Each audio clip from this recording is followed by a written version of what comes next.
Olá, bom dia, boa tarde, boa noite, boa madrugada, tudo tranquilo aí com vocês, pessoal?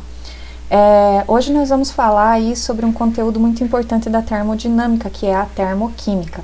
Nós vamos falar de conceitos básicos aqui, né, porque a gente não tem muito tempo e porque vocês vão ver tudo isso de forma aprofundada lá na fisicoquímica, mas vocês precisam ter um conhecimento básico sobre a termoquímica, então vamos lá. Então nós vamos falar mais especificamente hoje sobre termoquímica, tá? Mas antes de falar de termoquímica, a gente vai falar brevemente de termodinâmica, tá? Que é um conteúdo que vocês vão ter na fisicoquímica. O que é a termodinâmica? A termodinâmica é uma área da física que estuda as transferências de energia, tá? Então, termodinâmica, a gente lembra de energia, né? Como que é estudada essa energia? Basicamente, sob duas formas, calor e trabalho. Energia na forma de calor e energia na forma de trabalho. O que é trabalho? É quando a energia é usada para fazer com que um objeto se mova. Por exemplo, quando você pega calor, né, e aquece uma panela e essa panela tem um pistão e esse pistão se move. Isso, o movimento é trabalho, tá? E calor é a energia que é usada para fazer com que a temperatura de um objeto aumente, tá?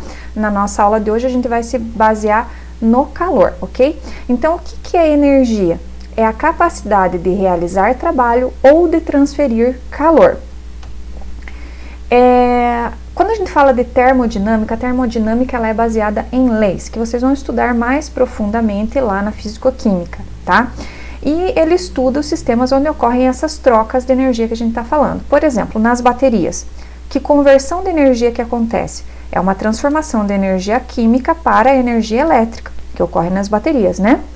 O que ocorre nos motores a combustão? Ele pega a energia que é térmica e converte em energia mecânica do motor.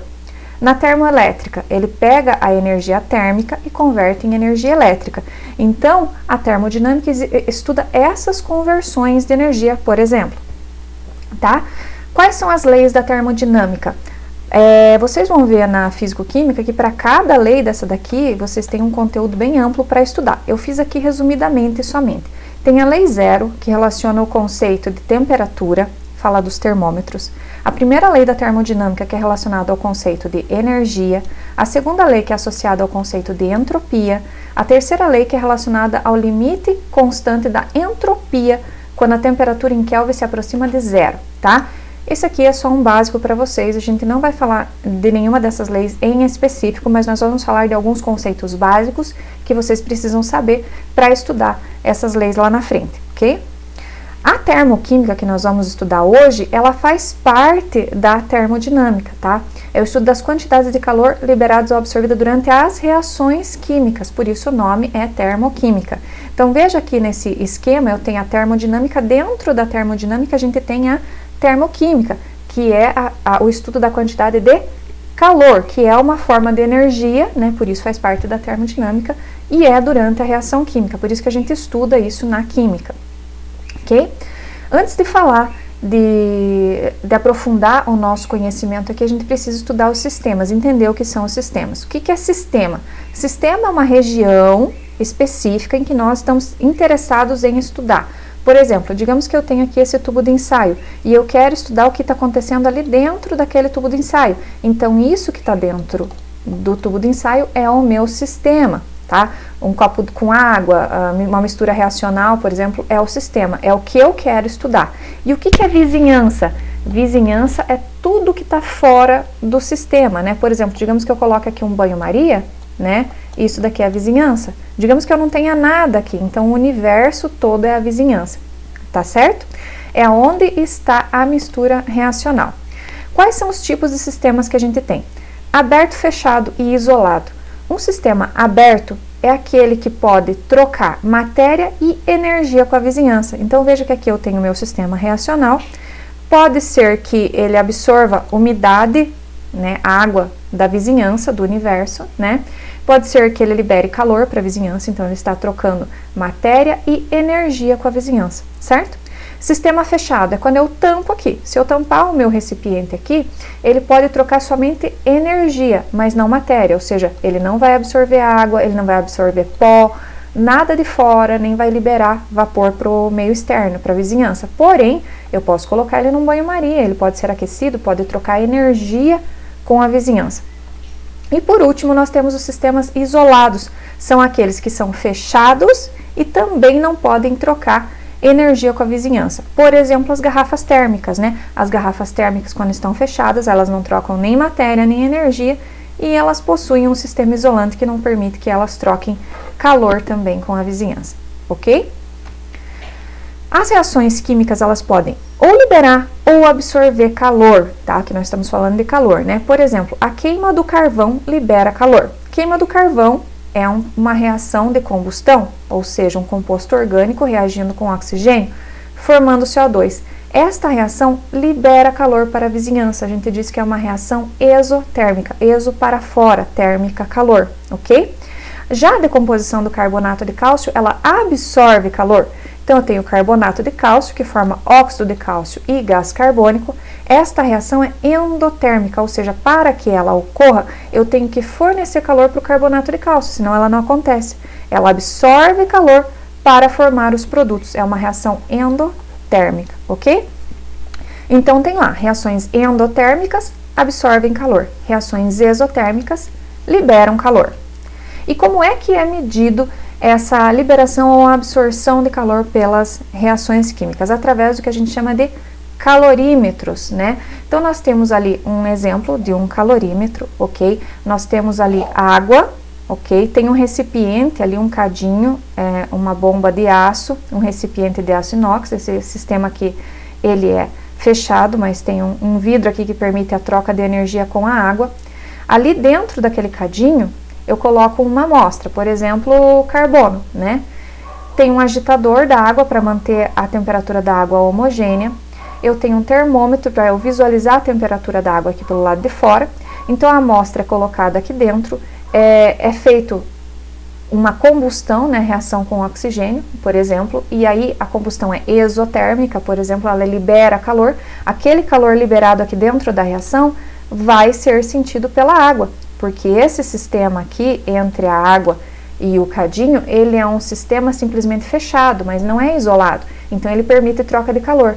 Esse calor da reação vai para a água e vai ser sentido, então, no termômetro, certo? E esse termômetro, então, vai me mostrar qual é a temperatura, né? E depois eu converto isso em entalpia, que eu já vou falar para vocês, né?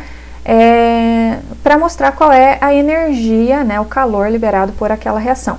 Nós temos aqui um agitador para garantir que essa água vai estar sempre toda na mesma temperatura, né? E esse sistema, ele é isolado, né? Totalmente isolado. Por quê? Porque para garantir que a temperatura da água não vai sair para fora, não vai ser perdida. E a medida que vai ser observada aqui no termômetro vai ser a medida real da reação, tá? Do calor da reação. Então, esse aqui é um exemplo de um esquema de uma bomba calorimétrica, ok? Como é medida a temperatura das reações. Só que é o seguinte, essa reação que eu mostrei ali para vocês, esse esquema da bomba calorimétrica, ali dentro as reações, elas estão acontecendo num sistema controlado e fechado, isolado.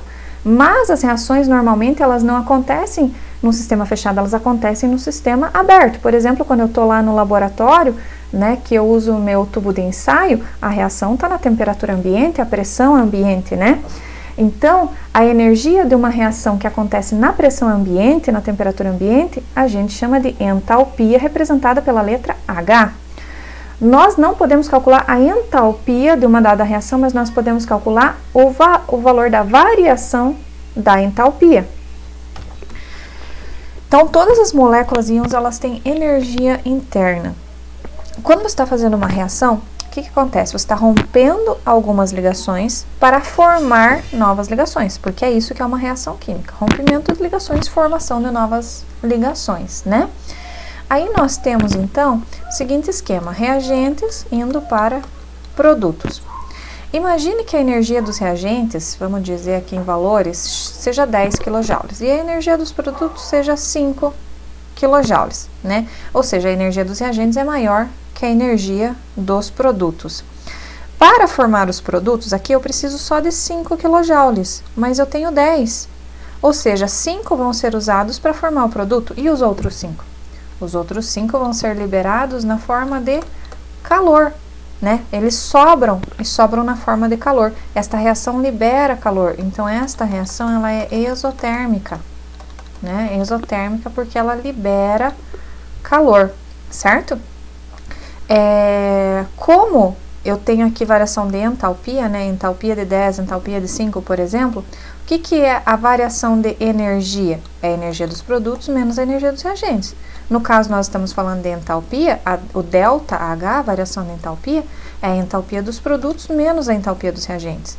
Nesse caso, a entalpia dos produtos, ali a gente deu um valorzinho de 5, e a dos reagentes a gente deu um valor de 10. Quanto que ficaria, no caso, esse ΔH de 5 menos 10? Nesse caso, 5 menos 10 daria menos 5. É um valor negativo, tá? Então, toda vez que a reação for exotérmica, você vai saber pelo seu ΔH, que o ΔH dá um valor menor que 0. Nesse caso, deu menos 5. A reação libera calor nesse caso. Então, toda vez que ΔH é negativo, a reação é exotérmica, libera calor. Ok? Agora, se eu tiver outra situação em que eu tenho reagentes formando produtos, mas neste caso a energia dos reagentes for menor, vamos colocar aqui um valor de 5 e um valor de 10 para os produtos, né? Ou seja, a energia dos produtos é maior que a dos reagentes, o que vai acontecer? Para formar os produtos, para o reagente se transformar em produto, esse produto precisa de uma energia de 10 kJ, mas o reagente só tem 5. Então, como que ele vai formar se ele não tem energia suficiente? Bom, aí ele precisa absorver calor, absorver energia, tá? Para que a reação aconteça, certo? Primeiro ele absorve, adquire a energia necessária para depois formar o produto, certo? Então, esta reação aqui, ela vai ser endotérmica, tá? Quando a energia dos produtos for maior que a dos reagentes. Em outras palavras, né? Se a gente tem ali a variação da entalpia, que é a energia dos produtos menos a dos reagentes, né? Nesse caso ali, a gente disse que os produtos tinham um valor de 10 e os reagentes de 5, a variação de entalpia, 10 menos 5, dá um valor de 5 positivo. Então, toda vez que a reação precisar absorver calor para acontecer, ou seja, toda vez que ela for endotérmica, o ΔH, a variação de entalpia, vai dar um valor maior do que 0 para vocês, tá? Então, ΔH menor que 0, exotérmica. Energia dos reagentes maior que produtos, exotérmica. ΔH maior que 0, endotérmica. Energia dos produtos maior que a dos reagentes, endotérmica, tá? Existe uma forma da gente medir no laboratório isso daí, da gente saber se ela é endotérmica ou exotérmica. A gente não consegue saber o valor exato da variação da entalpia, mas a gente consegue saber se a reação é endotérmica ou exotérmica, através de um experimento feito em laboratório. Digamos que você pega uma reação com bromo, por exemplo, para fazer ali no Becker, e você verifica que ela solta vapores quentes, tá? Na química a gente diz o seguinte, a gente tem um recipiente e lá dentro está acontecendo uma reação. O local onde está acontecendo a reação, a gente diz que é o sistema. Sistema é a porção que eu quero analisar, é onde está acontecendo a minha reação. E tudo que estiver fora dali, a gente chama de vizinhança, tá? Então, a partir do Becker para cá, é tudo vizinhança, o universo é a vizinhança, tá? E dentro aqui do Becker é o sistema, que é onde eu quero analisar, certo? Então, se eu verifiquei que tá vapores quentes para fora, ali, então, significa que essa reação está liberando calor, né, para a vizinhança, do sistema para a vizinhança. Se ela está liberando calor para a vizinhança, essa reação é exotérmica, certo? Se eu colocar um termômetro aqui dentro, eu vou verificar que a temperatura do sistema está diminuindo, porque ela está liberando o calor para fora, né? Já com o gelo, com a fusão do gelo, acontece o contrário, né? O meu sistema lá dentro é o gelo, certo? O gelo, para ele derreter, eu preciso aquecer, certo? Ou seja, eu preciso fornecer calor para o sistema, da vizinhança para o sistema, certo? Então, se eu colocar minha mão no Becker, eu vou sentir frio, porque o gelo está absorvendo o calor da minha mão. Essa reação é endotérmica. Na vizinhança, eu sinto o frio, tá? A temperatura da vizinhança diminui, mas a temperatura lá dentro, se eu colocar um termômetro lá dentro, eu vou ver que a temperatura está aumentando, certo? Porque é uma reação endotérmica, ela está absorvendo o calor de fora, certo? Essa é uma forma, então, de saber se a reação é endotérmica ou exotérmica. Agora, olha essas duas reações aqui. Numa equação termoquímica, a gente tem que mostrar os estados físicos das substâncias, nesse caso, sólido, líquido e gasoso, certo? Aqui eu tenho o valor do ΔH, da entalpia, da variação da entalpia padrão, que é feita nas condições padrões, de menos 286,6 kJ. Isso aqui me indica que é uma reação exotérmica pelo sinal negativo, ou seja, uma reação que libera calor. E para a formação de 1 mol de água, ela libera 286,6 kJ, ok? Nesse caso, pessoal, eu tenho que, da onde que surgiu esse ΔH? Da entalpia dos produtos menos a entalpia dos reagentes. Tudo que eu tenho para cada flecha é produto, o que eu tenho para cá é reagente, certo? Todas as vezes que eu tiver substâncias simples, veja aqui, H2. H2 é só hidrogênio ligado com hidrogênio, né? Então, uma substância simples. Pura, né? Porque eu só tenho ela no seu estado mais comum, que é o estado gasoso, essa substância vai ter uma entalpia padrão de 0. Não precisa aparecer em tabela. Toda vez que for simples, substância simples pura, ela tem estado padrão 0, ok? Então, aqui eu tinha um exemplo de uma reação exotérmica, mas olha aqui. Eu tenho o carbonato de cálcio, que forma óxido de cálcio, e gás carbônico. Essa reação tem um ΔH padrão, uma entalpia padrão de mais. Mais significa que é endotérmica, significa que eu preciso fornecer calor para que essa reação aconteça. 178 é o valor absoluto em quilojoules que ela absorve por mol de carbonato de cálcio decomposto. Ok? E aqui estão os gráficos, pessoal, como que eu interpreto estas reações. Veja, eu tenho aqui um gráfico no eixo Y de entalpia versus caminho da reação. Aqui, quanto mais alto, maior o valor, eu tenho a entalpia dos reagentes alta e a entalpia dos produtos baixa, né? Então, o que que acontece? Eu tenho reagentes indo para produtos, certo?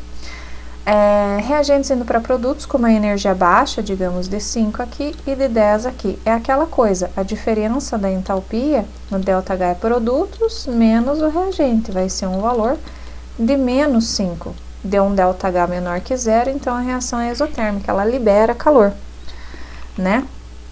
Ao contrário aqui, se eu tenho uma reação onde os produtos, eu tenho uma energia maior que os reagentes, né? Reagentes indo para produtos. A energia dos produtos é alta, 10, e a dos reagentes é 5. O ΔH é produtos menos reagentes, ou seja, 10 menos 5, então o ΔH vai ser um valor de 5, positivo. ΔH maior que 0, essa reação precisa absorver calor para acontecer, a entalpia aumenta. Então, essa reação é endotérmica, tá? Então, se você tiver dúvida quando tem gráfico na sua frente para analisar, você faça o seguinte, coloque uma reação genérica de reagentes indo para produtos e se pergunte, né? A energia dos produtos é maior que dos reagentes? Coloca valores quaisquer lá, 10 aqui, 5 aqui. Ou seja, quando os produtos tiverem energia maior que os reagentes, o que vai acontecer?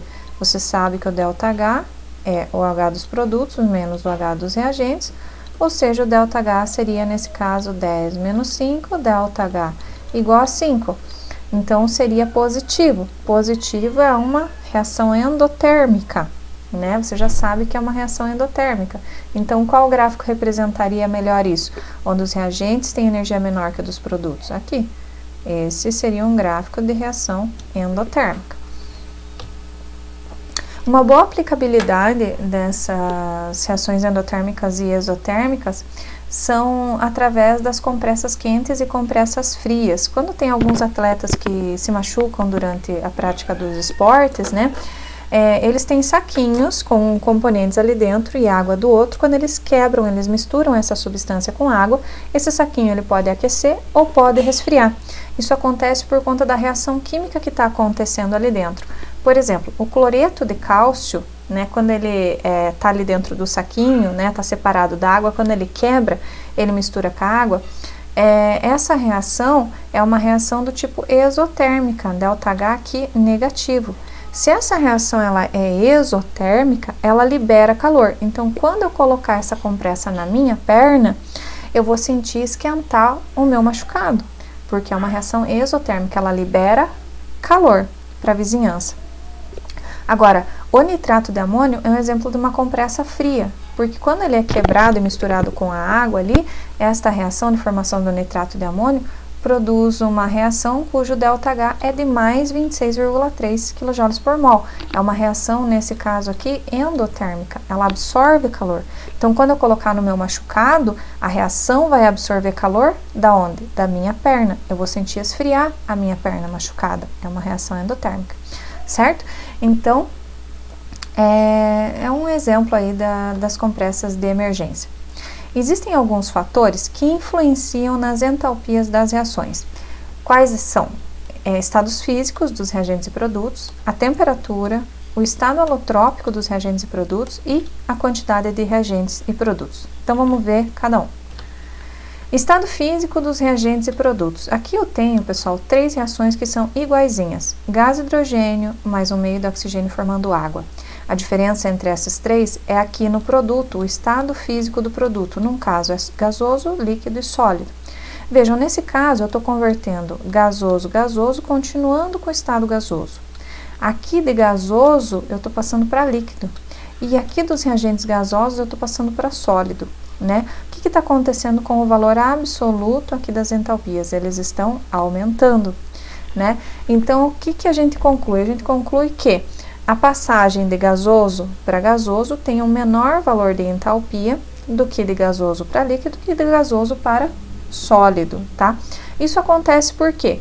Porque o normal é a gente passar de sólido para líquido e depois para gasoso, né? Esse seria o normal. Cada etapa dessa, sólido, líquido e gasoso, ela tem uma energia envolvida. Agora, toda vez que eu passo né, o inverso tem valor ao contrário, de gasoso para sólido, eu estou pulando uma etapa, então a energia envolvida é maior, por isso que a entalpia é maior. Lembrando que aqui os valores que eu tenho que olhar são os valores absolutos, né, porque todas elas são exotérmicas, né, esse menos indica que são reações que liberam calor, mas eu poderia ter outro exemplo de reação aqui em que os valores fossem positivos. Nesse caso, eu olho o valor absoluto, tá? Outro efeito que a gente tem é a temperatura. Olha essas duas reações aqui de gás hidrogênio reagindo com gás cloro, formando ácido clorídrico. São reações iguaizinhas. Qual é a diferença? Uma delas foi feita a 15 graus Celsius e outra a 75 graus Celsius. Notem que o valor absoluto também está aumentando aqui, quando eu tenho 75 graus Celsius. Isso é meio óbvio, porque a quantidade de energia liberada quando eu tenho mais calor sendo fornecido para a reação é maior do que aquela reação onde eu tenho uma menor temperatura, né? Outro fator que afeta bastante o valor da entalpia é o estado alotrópico dos reagentes e produtos. Veja, a alotropia, nós já falamos disso lá atrás, né? Nas primeiras aulas de revisão. Alótropos são aquelas substâncias que são substâncias simples, né? Por exemplo, o carbono, tá? O carbono. Só que o carbono ele pode se rearranjar na forma tetraédrica ou na forma hexagonal. Aliás, na forma hexagonal, no caso do grafite, ou na forma tetraédrica, no caso do diamante. Então, as duas são substâncias simples, né, puras, formadas por um único elemento, ligadas a ele mesmo, só que o que muda é a disposição, o arranjo espacial desses átomos, né? Então, eles são alótropos. O fato de um estar rearranjado na forma hexagonal vai formar o carbono grafite, que é aquele comunzão que a gente escreve, né, no nosso lápis. E o outro é o diamante, aquele muito raro, né? Simplesmente o fato deles estarem ligados de forma diferente no espaço, certo? Veja que aqui o grafite tem um valor menor de entalpia do que o diamante. Isso acontece porque o estado alotrópico mais estável é menos reativo, né? Tudo em química tende ao mais reativo. O que mais tem na natureza é o mais estável, e mais estável significa menor energia. Nesse caso, menor entalpia, tá? Então, o estado alotrópico mais estável vai ter menor valor de entalpia. Mais estável que mais encontrado na natureza, né? O que é mais encontrado na natureza, o grafite ou o diamante? O grafite, né? Tanto que ele é vendido aí bem baratinho e o diamante é raro, difícil, caro de encontrar. Outro fator que afeta é a quantidade de reagentes e produtos. A entalpia, pessoal, ela é uma propriedade que a gente chama de extensiva. Uma propriedade extensiva é aquela que varia de acordo com a quantidade, tá? Então, vejam aqui que eu tenho duas reações iguaizinhas, tá?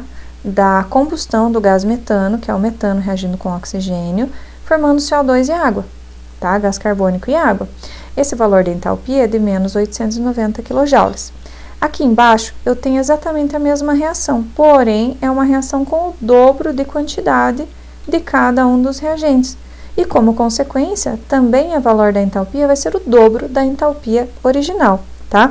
Então, toda vez que eu tiver a entalpia, esse valor de entalpia aqui, se for para 1 mol, é o que a gente chama de entalpia molar, por mol de reagente. A partir do momento que eu tenho mais de 1 mol, se eu quiser saber a entalpia molar, eu tenho que dividir pelo número de mols que ela está sendo multiplicada ali.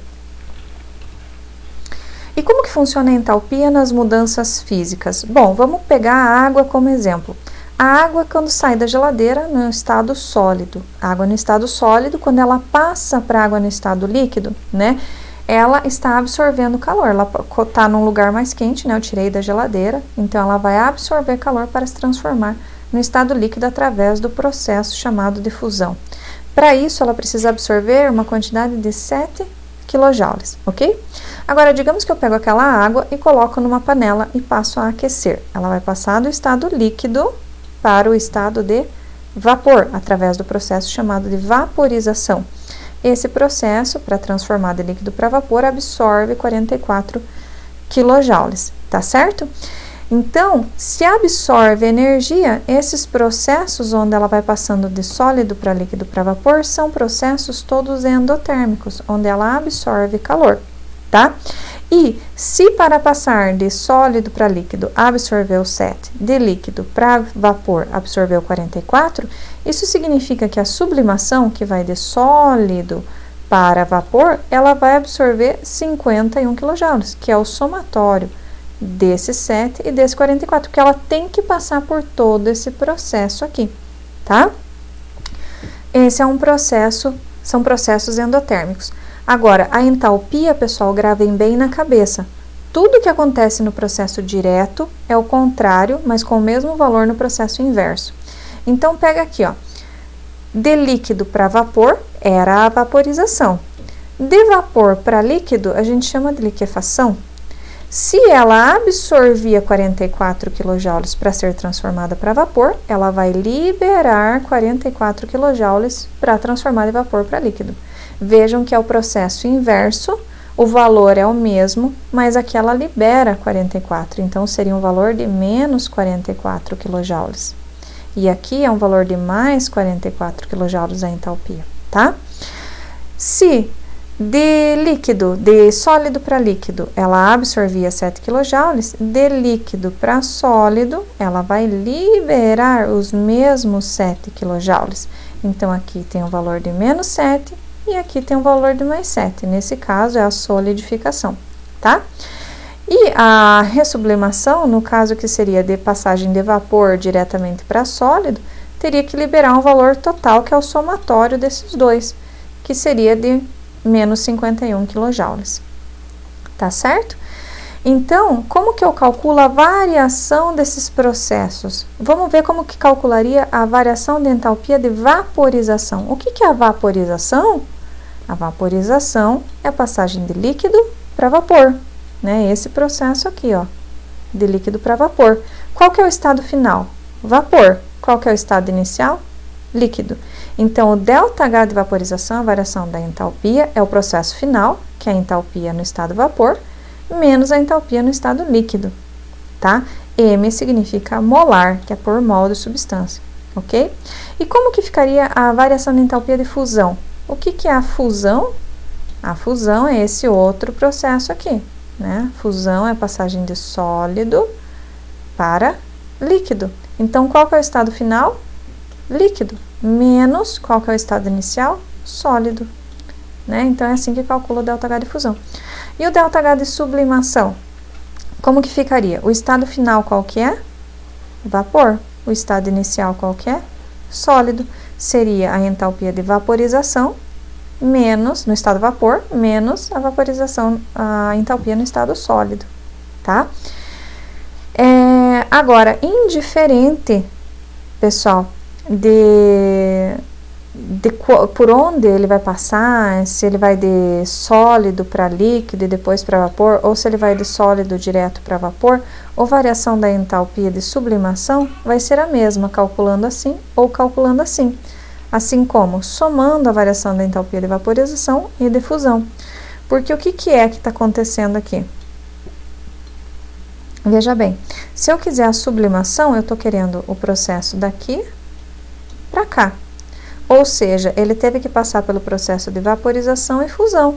Então, eu posso somar essas duas que vai me dar o processo ΔH de sublimação, tá? Lembrando que a entalpia, né, é o calor transferindo a pressão constante. Então, vamos fazer aqui um exercíciozinho, tá? Nos Estados Unidos, em 1947, a explosão de um navio cargueiro carregado... Cadê a caneta? Tá aqui. De fertilizante nitrato de amônio causou a morte de 500 pessoas. A reação ocorrida pode ser representada pela equação. Tá aqui a equação do nitrato de amônio, se compõe em gás nitrogênio, gás oxigênio e água. É a mesma reação que causou um acidente recentemente aí, né, que foi bastante divulgado na mídia, matou muitas pessoas. Ele está pedindo, nesse processo, quando a decomposição de 1 mol do sal ocorre, ele quer saber se é liberação, absorção ou liberação, absorção de calor. Bom, a gente já sabe pela reação e pelo sinal negativo que essa reação é exotérmica, né? Reação exotérmica significa que libera calor. Então, todas as opções de absorção de calor eu já vou anular aqui, ok? Ela libera calor. Quanto que ela libera? Bom, veja bem, nós temos que lembrar que a entalpia, a variação da entalpia é uma propriedade extensiva, ela depende da quantidade, Então, aqui, este valor de entalpia é para 2 mols de nitrato de amônio. Agora, ele está me pedindo no exercício para 1 mol, então, a gente tem que fazer uma regrinha de 3, né? A cada 2 mols de nitrato de amônio, ela libera 411,2 kJ. E se for 1 mol de nitrato de amônio, aí ela vai liberar X. X dá um valor de 205,6 kJ. Então, a resposta correta é liberação e 205,6 kJ. Deixei aqui alguns outros exercícios para vocês tentarem fazer também, tá? E é isso, pessoal. Se vocês, por acaso, não conseguirem fazer os exercícios mesmo com a resposta, por favor, busquem no atendimento, tá? Se cuidem. Um abraço.